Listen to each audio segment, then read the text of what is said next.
আসসালামু আলাইকুম প্রিয় শিক্ষার্থীবৃন্দ। আজকে নবম দশম শ্রেণীর সাধারণ গণিতের সপ্তম অধ্যায়ের সম্পাদ্য 1 নিয়ে হাজির হয়েছে।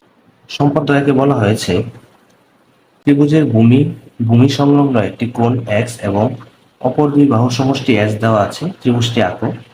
তো আমাদের ত্রিভুজটি আঁকতে হবে। তো এখানে প্রথমে বিশেষ নির্বাচন লিখলাম।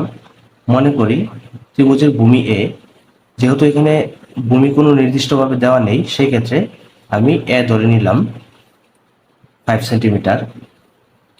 এরপর ভূমি সংলগ্ন একটি কোণ x, তো x একটা নির্দিষ্ট মাপে ধরে নিলাম 50 ডিগ্রি, এবং অপর দুই বাহুর সমষ্টি s, তো অপর দুই বাহুর সমষ্টি s, তো এটা দেওয়া আছে। তো ত্রিভুজটি আঁকতে হবে। তো আমরা এই ইনফরমেশনগুলো দিয়ে আমরা একটি ত্রিভুজ অঙ্কন করব। প্রথমে আমরা ভূমি a এর সমান করে বিই হতে আমরা বিসি কেটে নেব।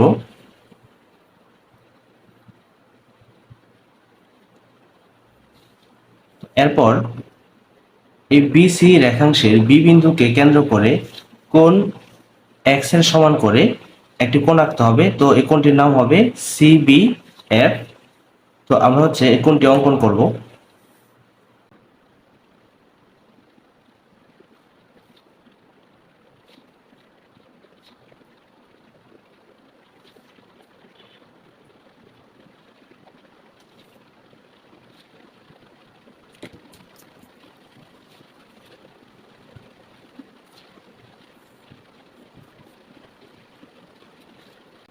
তো এখন এর নাম দেব সিবিএফ। তো এরপর বিএফ হতে এস এর সমান করে বিডি কেটে নিতে হবে।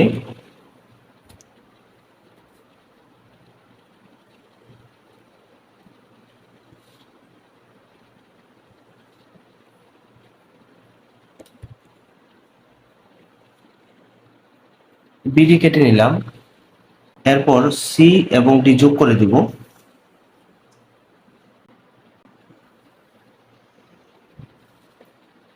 এরপর বিডিসি কোণের সমান করে ডিসি জি অঙ্কন করব।